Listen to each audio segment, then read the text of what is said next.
माही सिंह और आप देख रहे हैं नेक्स्ट 9 न्यूज। बीते लोकसभा चुनाव में भारतीय जनता पार्टी 400 पार का नारा तो लगाते हुए नजर आई, लेकिन इस बार उसको बड़ा झटका लगा। 240 सीटों पर सिमट कर रह जाती है। वहीं अखिलेश यादव ने जिस तरीके से परचम लहराया, वो कहीं ना कहीं अब माना जा रहा है कि उपचुनाव और विधानसभा चुनाव में वही हाल देखने को मिल सकता है। ऐसे में चंद्रशेखर आजाद भी इसमें पीछे नहीं है। चंद्रशेखर आजाद ने नगीना सीट पर जीत दर्ज की। डुमरियागंज पर उन्होंने अपना प्रत्याशी उतारा, जहां पर उनको हार का सामना करना पड़ा।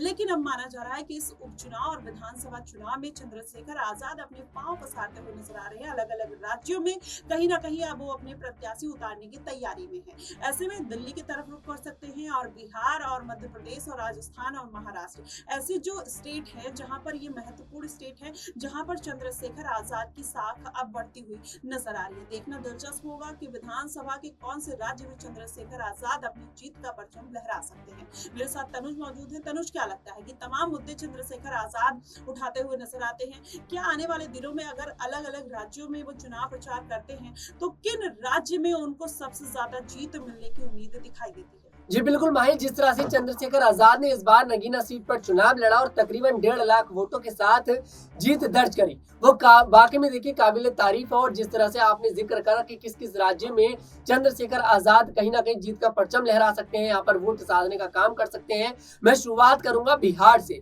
दरअसल लोकसभा चुनाव में भी बिहार में चंद्रशेखर आजाद ने कई सीटों पर अपने कैंडिडेट उतारे। उससे तस्वीर बिल्कुल क्लियर है कि चंद्रशेखर आजाद कहीं ना कहीं बिहार में वोट साधने का काम करने का प्रयास करते नजर आ रहे हैं। पप्पू यादव जो कि निर्दलीय चुनाव लड़े थे पूर्णिया सीट से, सारण सीट से हिना साहिब देखिए निर्दलीय चुनाव लड़ी थी। ऐसे में लोगों को अपना समर्थन दिया यहाँ पर चंद्रशेखर आजाद ने। कारण ये था कि भाई विधानसभा चुनाव में मैं कुछ कमाल कर पाऊं, शायद इसी वजह से चंद्रशेखर आजाद यहाँ पर इन लोगों को समर्थन करते नजर आए। अब बिहार में यहाँ पर मुझे लगता है कि उम्मीद कर रहे हैं चंद्रशेखर आजाद की भाई अब विधानसभा चुनाव में मुझे इनका समर्थन मिले। दूसरा मैं जिक्र करना चाहूंगा यहाँ पर दिल्ली का। दिल्ली में जिस तरह से आज से 4 साल पहले तकरीबन तुगलकाबाद में एक मंदिर तोड़ दिया जाता है, और उसके बाद जब यहाँ पर प्रदर्शन करते नजर आते हैं चंद्रशेखर आजाद और मांग करते हैं कि उस मंदिर को दोबारा बनवाया जाए, और इस मुद्दे को इस बार फिर से उठाया 2024 में कि भाई आखिरकार राम मंदिर तो बन गया, वो मंदिर कब बनेगा। तो कहीं ना कहीं लगता है कि चंद्रशेखर आजाद अब दिल्ली में भी चुनाव लड़ने का ऐलान तो उन्होंने पहले ही कर दिया कि सभी राज्यों में चुनाव लड़ूंगा, और अब लगता है कि कहीं ना कहीं गठबंधन में चुनाव लड़ेंगे, अलग चुनाव लड़ेंगे। लेकिन ये देखना वाकई में दिलचस्प होगा कि आखिरकार दिल्ली में कितनी सीटें आजाद जीत पाएंगे। हरियाणा में मायावती देखिए अभय चौटाला के साथ मिलकर चुनाव लड़ रही हैं।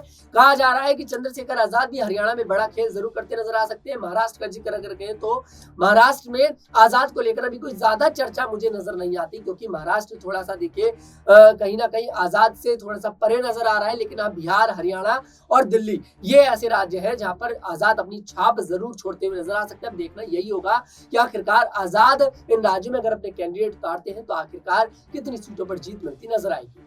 जी बिल्कुल। अब ऐसे में देखना होगा चंद्रशेखर आजाद जिस तरीके से पूरे देश में अपनी पैठ बनाते हुए नजर आ रहे हैं, किन राज्यों में बेहतर करते हुए नजर आएंगे। ऐसे में दिल्ली और हरियाणा और बिहार की अगर बात करें तो चंद्रशेखर आजाद का सबसे ज्यादा फोकस नजर आता है। ऐसे में भारतीय जनता पार्टी को भी अब कहीं ना कहीं एक नए खतरे के तौर पर चंद्रशेखर आजाद दिखाई दे रहे हैं। वैसे में मायावती एक विकल्प मात्र रह गई है। अब चंद्रशेखर आजाद का दबदबा पूरे देश में फैलता हुआ दिखाई दे रहा है। फिलहाल आपको क्या लगता है कि चंद्रशेखर आजाद आने वाले विधानसभा चुनाव और इस उपचुनाव में कितनी सीटें जीत सकते हैं? आप हमें कमेंट बॉक्स में जरूर बताइएगा। फिलहाल के लिए बस इतना ही। देश और दुनिया की तमाम खबरों के लिए हमारे साथ बने रहिएगा नेक्स्ट 9 न्यूज पर।